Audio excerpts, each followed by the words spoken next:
Assalamualaikum warahmatullahi wabarakatuh. Bismillahirrahmanirrahim. Alhamdulillahirabbil alamin. Wa bihi nasta'in 'ala umuri dunya waddin. Wassalatu wassalamu 'ala asyrafil anbiya'i wal mursalin wa 'ala alihi wa sahbihi ajma'in. Amma ba'd. Bapak Ibu pengurus dan jamaah Masjid Jami' Al-Huda rahimahullah, mari kita senantiasa mengagungkan Allah Subhanahu wa taala. Kita penuhi jaga kita di dan perasaan kita dengan keagungan Allah Subhanahu wa taala, sehingga ketika disebut nama Allah maka bergetar hati kita sebagai tanda kita mengagungkan. Salawat dan salam kita sampaikan pada baginda Rasulullah Muhammad sallallahu alaihi wasallam. Allahumma shalli ala sayyidina Muhammad wa ala ali sayyidina Muhammad. Bapak Ibu rahimahullah, saya akan membacakan satu kutipan dari kitab Zinatul Asrar halaman 25, bab asrar salawatil maktubati wa bayan kayfiyat salati qabla al-mi'raj. Bab tentang rahasia salat fardu lima waktu dan penjelasan mengenai tata cara salat sebelum peristiwa Mi'raj. Qala Muqatil radhiyallahu ta'ala anhu. Muqatil radhiyallahu anhu berkata, Muqatil ini adalah salah seorang tabi'ut tabi'in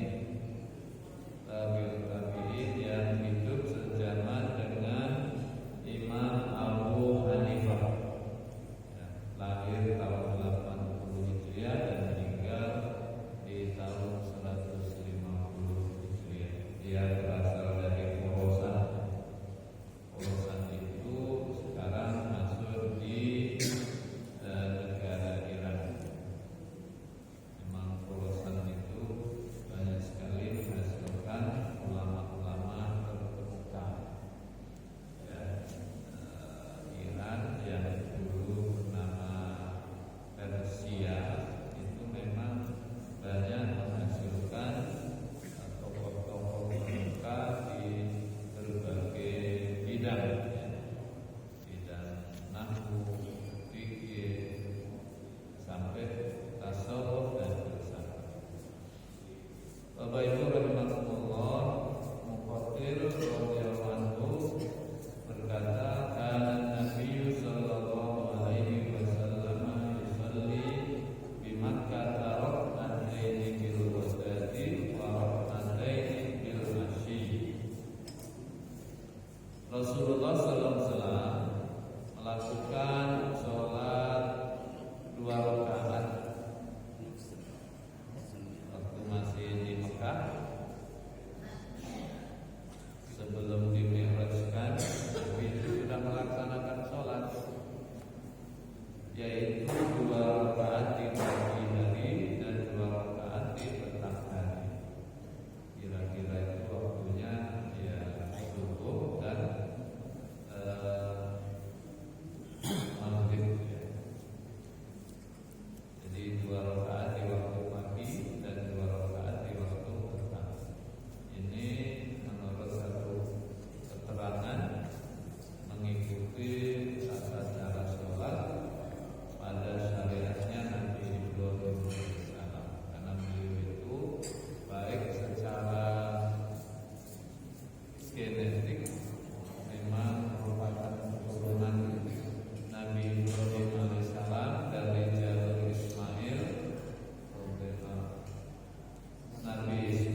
satu nabi dan rasul, tapi keturunan Ibrahim dari jalur Ismail ini menjadi nabi pertama dan nabi terakhir, menjadi Sayyidul Anbiya dan Mursalin, ya, pemimpin seluruh nabi dan rasul, ya, Nabi Muhammad Sallallahu Alaihi Wasallam. Jadi Nabi sudah sholat itu di Mekah sebelum peristiwa Isra Mi'raj, ya. Falamma urija bihi ila sama umira bis shalawatil khams. Ketika beliau dimi'rajkan ke langit, umira bis shalawatil khams, beliau diperintahkan untuk melaksanakan sholat fardu 5 waktu. Jadi Mi'raj itu ibu bapak sekalian, dimi'rajkannya Nabi ke langit itu bukan berarti menghadap Allah yang bertempat di langit. Tidak, Allah tidak bertempat. Allah tidak bertempat di suatu tempat. Ya.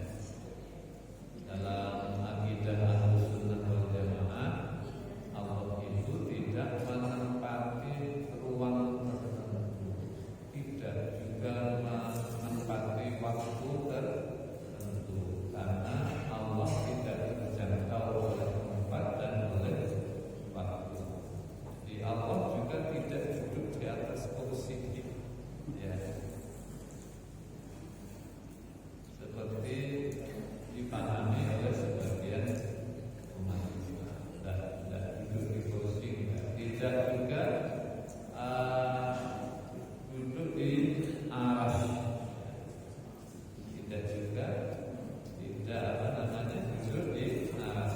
Allah tidak bertempat tinggal di aras, karena Allah Maha Kaya, Ghani, tidak butuh pada tempat.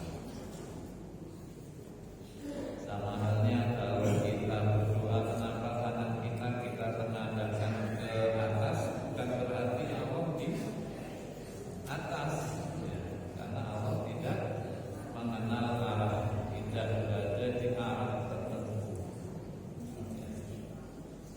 Sama dengan kalau kita sholat menghadap kiblat, kiblat kita di Ka'bah, itu bukan berarti Allah tinggal di Ka'bah, bukan. Jadi kalau kiblat sholat kita itu adalah Ka'bah, kalau kiblat doa kita itu langit. Ya, makanya kalau kita berdoa, kedua telapak tangan kita tadahkan ke langit, karena itu kiblat doa kita, bukan karena Allah ada di atas, berada di langit. Di Rawdatul Asbar dijelaskan di dalam kitab Rawdatul Asbar, wa inna ma fudilatis sholatu fi lailatul mi'raj. Kenapa sholat fardu 5 waktu itu diwajibkan pada momen peristiwa Mi'raj?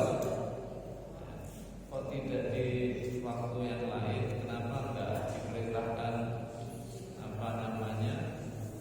melalui ayat-ayat sebagaimana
tempat-tempat tertentu sesuai dengan kehendaknya, ya, sesuai dengan kehendaknya berdasarkan hikmah yang amat sangat agung. Misalnya, kenapa waktu yang dipilih untuk sholat 5 waktu itu zuhur, asar, maghrib, isya, subuh? Itu karena ada asrornya, ada hikmahnya, ada rahasianya. Ya, dulu sudah pernah disampaikan.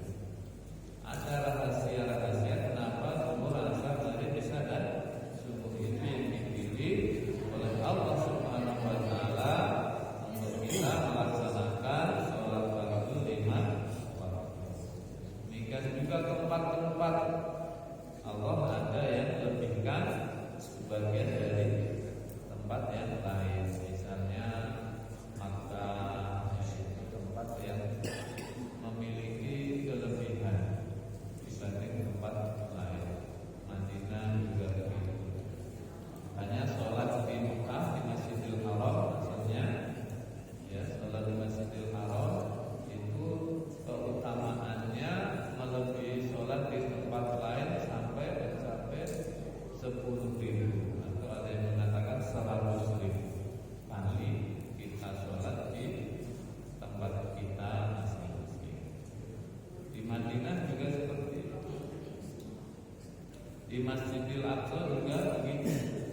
Nah, selain 3 tempat itu tidak ada tempat yang dimuliakan oleh Allah.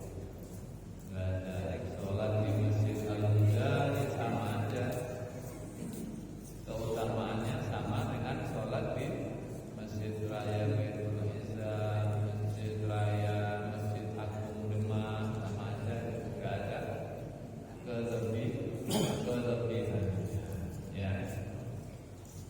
Jadi kalau ada keutamaannya, kelebihannya kita berjamaah di masjid-masjid selain 3 masjid tadi, itu karena faktor lain, bukan karena faktor tempatnya.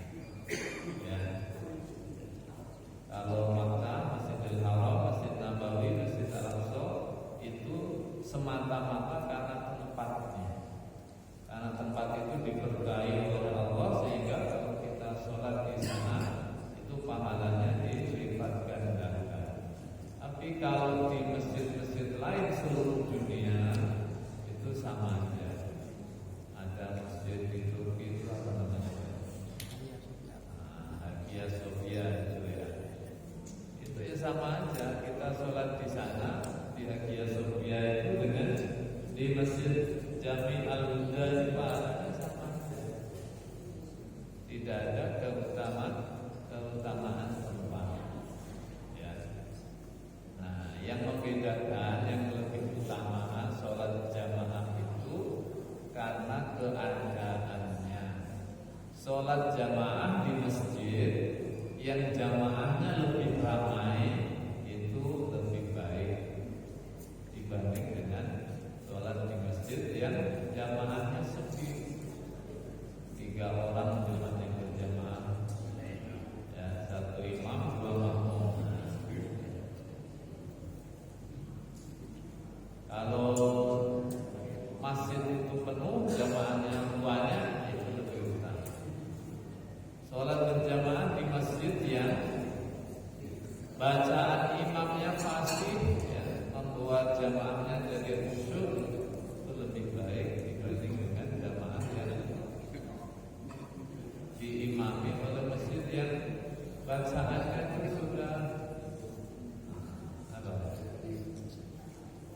Enggak bagus, bacaannya enggak bagus. Pengucapan lafal-lafalnya maupun hurufnya sudah tidak sempurna lagi karena usia maupun karena faktor lain. Itu tidak lebih baik dibanding dengan sholat berjamaah di masjid yang imamnya itu bacaannya bagus. Wassalatu ba'dal imani afdhalut do'ati.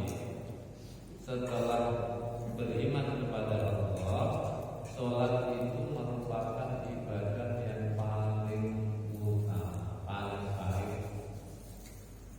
Jadi ibadah paling baik secara umum itu adalah iman kepada Allah. Sementara ibadah badaniyah yang paling bagus, paling utama itu adalah ibadah sholat. Bapak Ibu rahimahullah, coba kita perhatikan struktur dari rukun Islam yang 5 itu. Dimulai dari membaca 2 kalimat syahadat, kemudian sholat, kemudian zakat, kemudian puasa, kemudian apa? Haji. Nah, Ibu bapak rahimahullah, struktur itu dimulai dari yang paling ringan. Dari yang paling ringan menuju yang paling berat. Membaca 2 kalimat syahadat sebagai pernyataan iman itu kan paling mudah. Ya, asyhadu an la ilaha illallah wa asyhadu anna Muhammadar Rasulullah. Itu paling ringan. Tapi bobotnya itu paling berat. Nilainya di mata Allah itu paling besar, keutamaannya paling besar. Jadi amaliyahnya, prakteknya itu paling mudah, tapi bobotnya paling besar. Itu syahadat. Ya, jadi kita itu sudah dididik, dilatih oleh Allah untuk memulai sesuatu itu memang dari yang kecil, dari yang ringan, ya, dari yang mudah kita laksanakan. Tidak dimulai dari sesuatu yang berat. Dari mengucapkan 2 kalimat syahadat mudah, kemudian yang nomor 2 sholat. Sholat itu juga ringan. Ya, siapa saja bisa melakukannya. Sholat itu ringan. Ya. Tapi keutamaannya juga sangat besar. Dan di antara seluruh ibadah badaniyah itu yang paling utama, paling bagus adalah ibadah sholat. Kemudian yang ketiga apa? Zakat. Zakat itu juga tidak terlalu berat, walaupun berat bagi sebagian orang. Jadi Ibu Bapak, ada fenomena yang agak aneh gitu di Indonesia ini. Mungkin juga di tempat lain. Saya tahunya cuma di Indonesia. Di Indonesia ini agak aneh. Ketika bersedekah itu rajin, tapi untuk bayar zakat itu berat.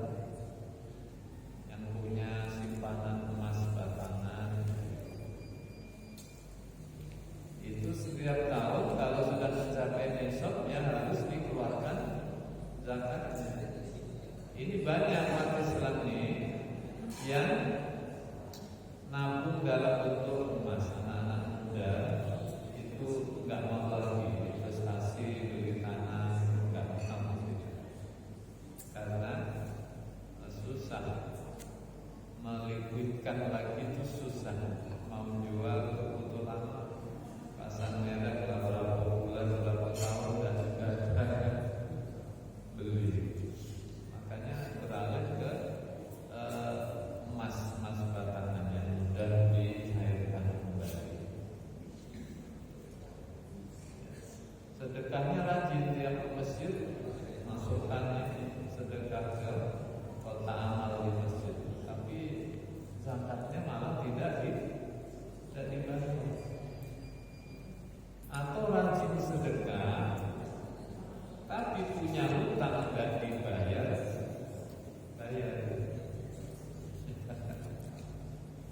Kalau sedekahnya rajin, tetapi pas punya hutang nggak dipikirkan, tidak dibayar. Ini juga banyak perilaku seperti ini. yang wajib tidak dikerjakan, justru yang sunnah dikerjakan. Bayar hutang itu wajib. Kalau nggak dibayar di dunia, nanti akan dipaksa oleh Allah membayarnya di akhirat. Ya, makanya Nabi pernah bertanya kepada para sahabat, manil muflis, yang orang yang bangkrut itu, yang pailit itu. Sahabat menjawab, Allah dan Rasulnya yang tahu. Maka kemudian Nabi menjawab, orang yang muflis itu adalah orang yang datang menghadap Allah Subhanahu wa Ta'ala dengan sholatnya yang banyak, puasanya banyak, baca Qur'annya banyak, ibadahnya banyak.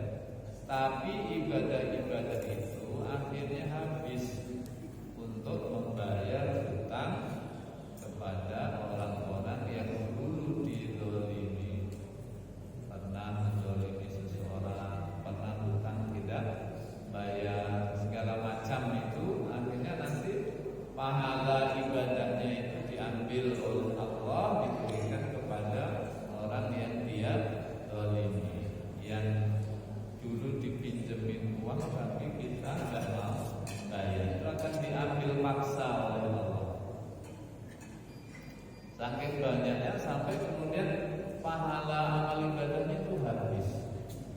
Ketika habis, ini ada pihak yang belum terbayar hutangnya, kezalimannya, hutangnya belum selesai. Maka dosa orang yang menghutangi itu atau yang dizalimi itu akan dikurangi, diambil dan diberikan kepada orang yang menzalimi atau berhutang tapi tidak membayar, sehingga dia tidak saja habis pahalanya, tapi dosanya juga bertambah dari proses penggantian tadi.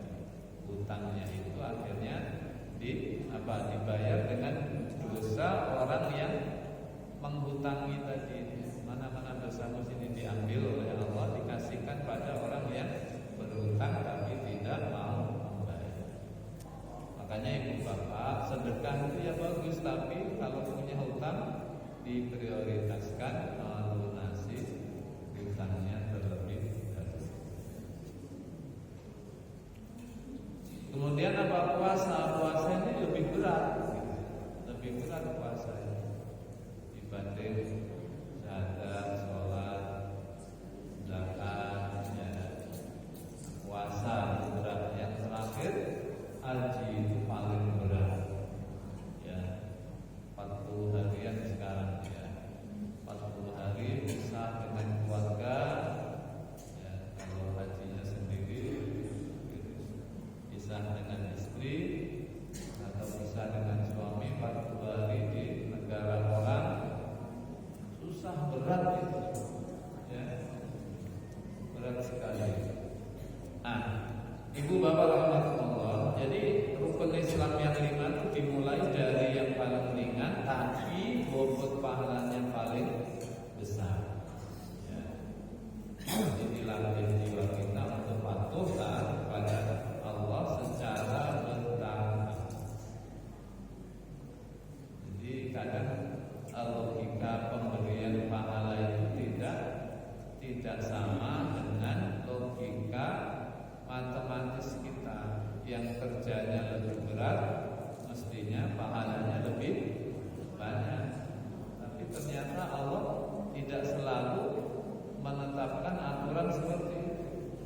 Ada syahadat yang cara mengerjakannya ringan, tapi justru pahalanya paling besar. Sholat juga ringan, tapi pahalanya sangat besar dibanding dengan haji dan umroh misalnya, itu jauh lebih utama sholat, ya.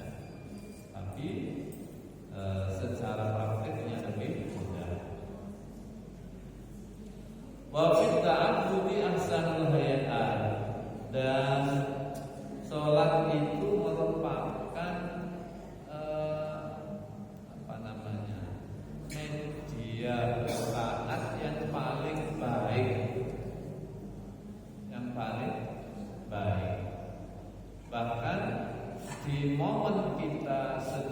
sujud, kita itu berada di posisi yang amat sangat dekat dengan Allah Subhanahu wa Ta'ala. Ya. Inna aqraba ma yakunul 'abdu min rabbih wa huwa sajidun wa aktsiru fihi du'a.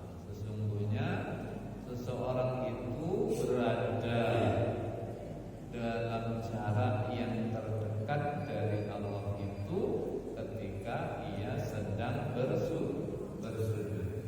Jadi ketika kita sujud, kita itu benar-benar sedang dekat dengan Allah Subhanahu wa Ta'ala. Makanya kita diperintahkan untuk memperbanyak doa saat sujud, terutama di sujud terakhir. Ya, sujud terakhir setiap sholat itu kita diperintahkan untuk memperbanyak doa. Makanya sholat itu kan secara bahasa artinya doa, karena memang di setiap tahapan sholat kita diperintahkan untuk berdoa. Misalnya ketika sujud, Nabi SAW memberikan contoh-contoh doa yang beliau baca. Allahumma ghfirli dzambi kullahu jullahu wa dikkahu wa awwalahu wa akhirahu wa alaniyatahu wa sirrahu. Nah, udah hafal beberapa ya. Nah, ya dihafal nanti.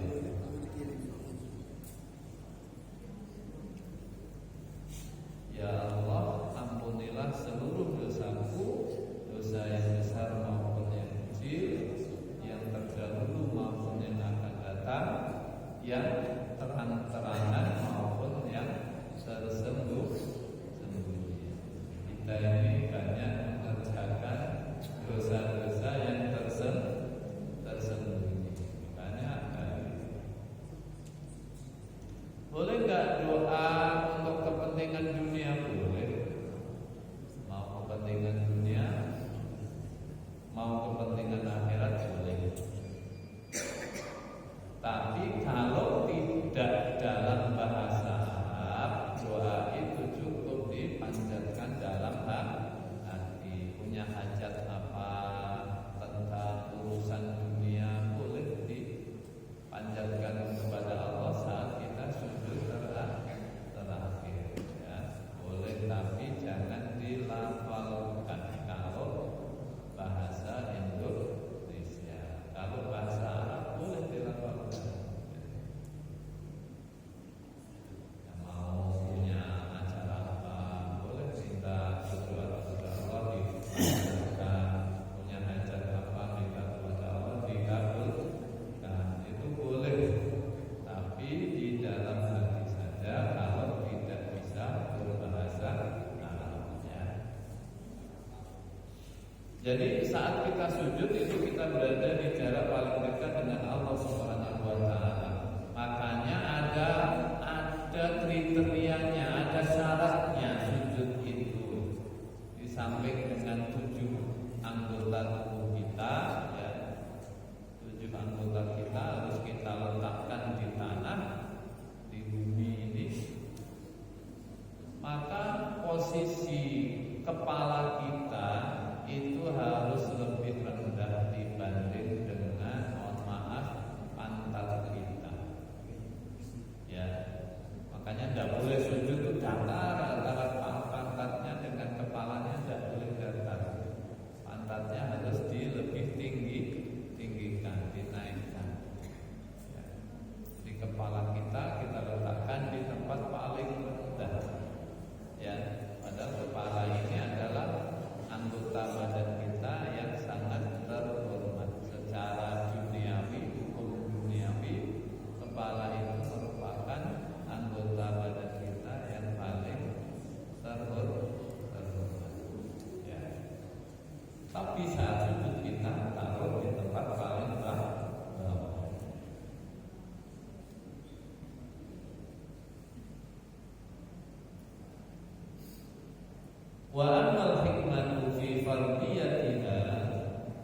adapun hikmah kenapa sholat 5 waktu itu diwajibkan, wali'annahu sallallahu alaihi wasallam.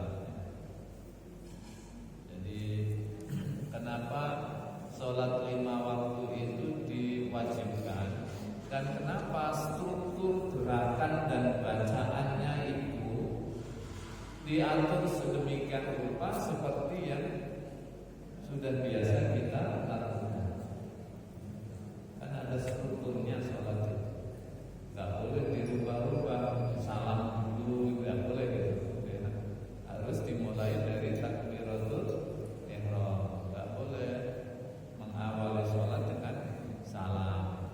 Jadi dibalik, ya, dibalik dilaksanakan mundur secara berbalik, tidak boleh. Fali'annahu sallallahu alaihi wasallam lama usriya bihi syahada malakut as-samawati bi asriha wa ibadati sukaniha minal malaikah. Karena dulu ketika Rasulullah dimi'rajkan ke langit, beliau itu menyaksikan keindahan cakrawala di langit sana. Kemudian beliau juga melihat ibadah para malaikat. Malaikat penduduk langit itu beribadah. Dan Rasulullah kagum fastaktsara alaihi salatu wassalam, maka beliau kagum alangkah banyak ibadah para malaikat ini. Ya. Kagum beliau. Walau dari kali ummati, dan beliau berharap umatnya itu diberikan keistimewaan seperti keistimewaan ibadah para malaikat. Ya Allah, seandainya kira-kira begitulah kalimatnya. Seandainya keutamaan ibadah para malaikat ini diberikan kepada umatku, maka alangkah beruntungnya umatku. Maka keinginan Nabi itu dikabulkan oleh Allah Subhanahu wa taala. Fajama'allahu lahu fis shalawatil khamsi ibadatil malaikati kulliha. Maka Allah kabulkan permintaan, keinginan baginda Rasulullah sallallahu alaihi wasallam untuk apa? Diberikan keutamaan ibadah yang dilaksanakan oleh seluruh malaikat. Li'anna minhum man huwa qa'imun wa minhum man huwa raqimun wa minhum wa sajidun wa hamidun wa musabbihun ila ghairi dzalika. Jadi kenapa ibadah sholat kita itu ada posisi berdirinya, ada posisi rukuknya, ada posisi sujudnya, ada bacaan tasbihnya, ada bacaan tahmidnya, ada bacaan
pamit ada Rabbana walakal hamdu, ya alhamdulillah, alhamdulillah gitu ya. Dan seterusnya ada yang ngaji aja baca Quran, ada yang bersolawat saja, ada yang membaca salam saja, semuanya. Ada yang berdoa saja, ya, ada yang beristighfar saja. Semuanya, semua ibadah malaikat itu kemudian disatukan, dihimpun oleh Allah Subhanahu wa taala menjadi ibadah yang sekarang kita kenal sebagai ibadah sholat. Sehingga kalau orang menegakkan sholat, maka dia akan memperoleh pahala setara dengan pahala yang diberikan oleh Allah kepada seluruh malaikat langit yang ibadahnya tadi berbeda-beda. Ya. Makanya tidak heran kalau ada manusia itu yang bisa melebihi keutamaan malaikat. Manusia itu kalau dia bertakwa kepada Allah, kalau dia solid, patuh tunduk kepada Allah, maka dia bisa melebihi keutamaan malaikat. Kenapa? Ya, itu logis saja sebetulnya. Karena malaikat itu ibadahnya tertentu, tunggal, berdiri, yang baca tasbih, ya.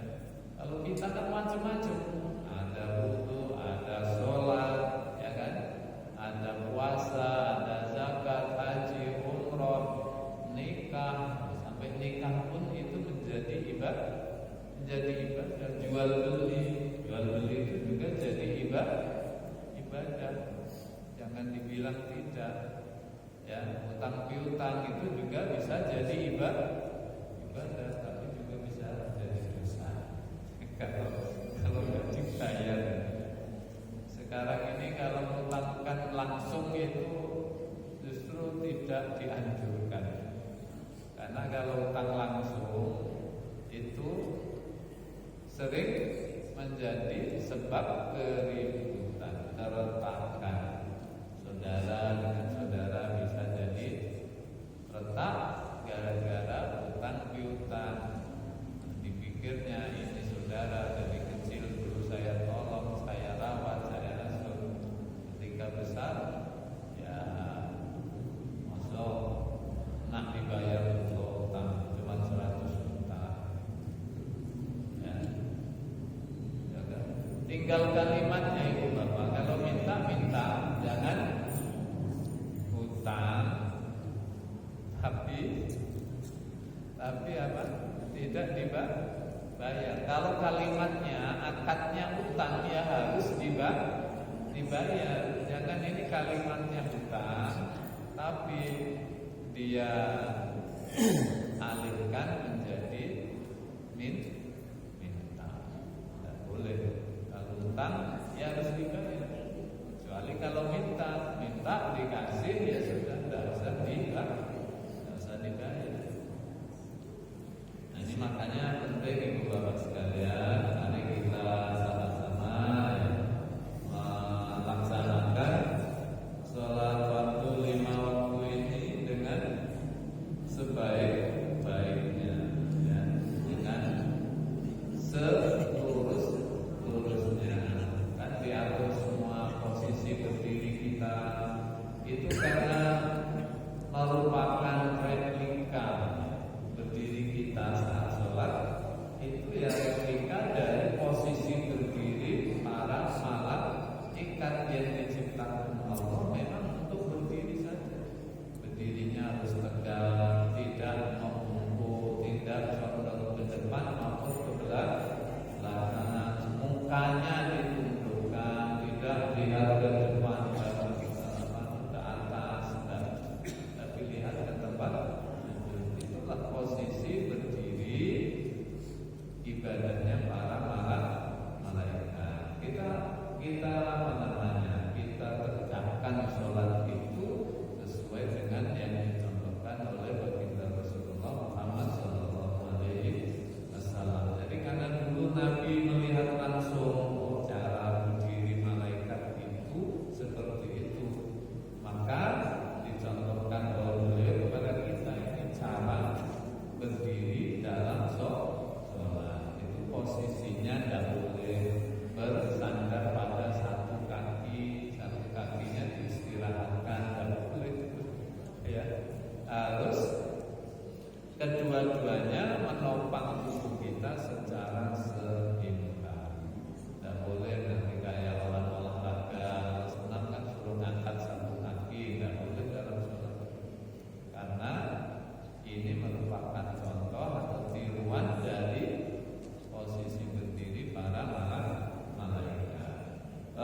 kita.